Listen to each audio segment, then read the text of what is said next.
20 players and two hackers not to find them with the best TSPs in the fucking game, like literally.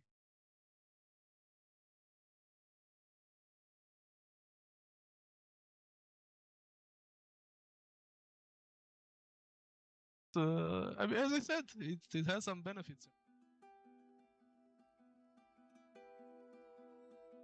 Welcome to the last episode. It's been a wild ride filled with drama and battles, mostly taken from my own experiences.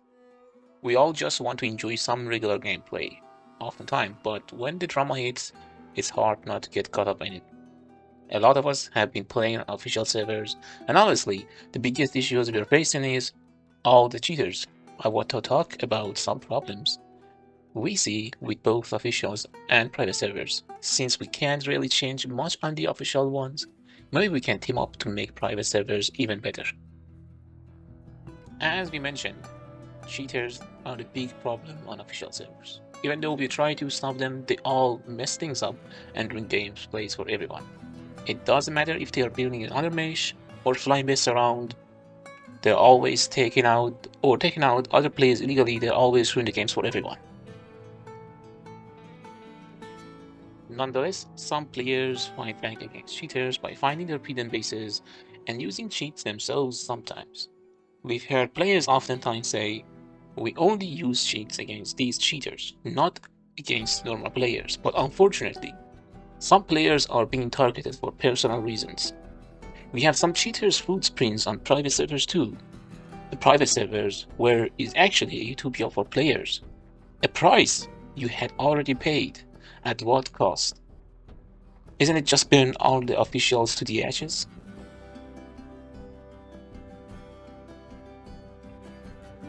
As probably most of you know, the only way to report cheaters is by providing evidence. Since most players don't record their gameplay, reporting them can be a such an hassle.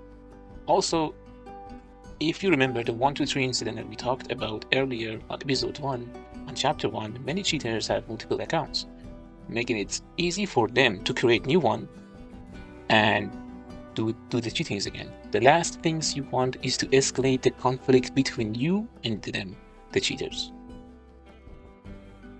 Overall, dealing with cheaters in official settings is a challenging task that requires time if you want to fight them legitimately. Some might describe this effort even as a waste of time. On the other hand, there are private servers. It's safe to say you won't encounter speed tanks or other obvious cheats, but dramatic instances are the key element in most private servers. I've played on a handful of private servers such as Staffary, Grunge, Furia, and Vortex, and there are also several other servers that you may have heard of such as Pandemonium, Infinity, and Vegetary. It's not uncommon to hear stories about admin abuse or unfair treatment from players across these platforms. However, despite the drama, proving these claims can be quite difficult as well.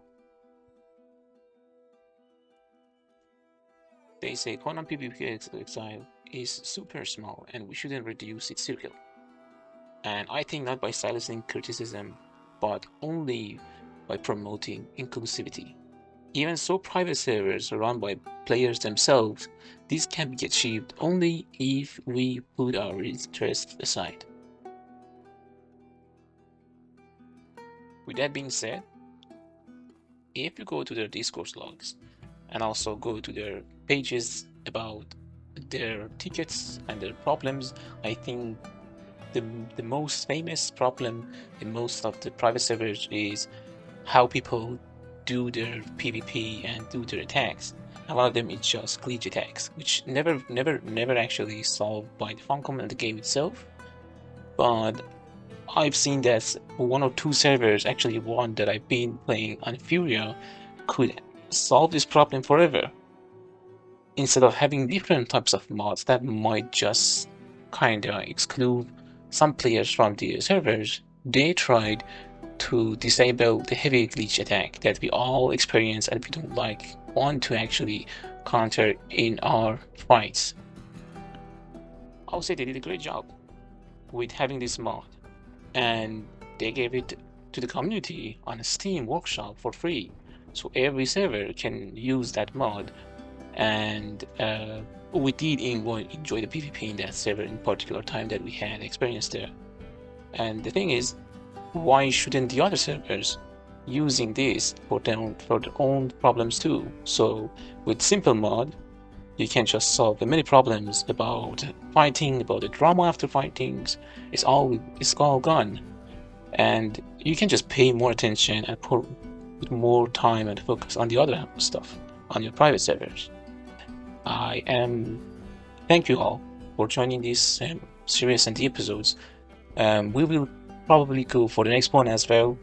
This one is just only about mentioning and just comparing like different private servers to each other in a global point of view, not getting into too much details, mentioning names and their base and their rules and their structures. You can just go and follow their discords and read yourself their rules.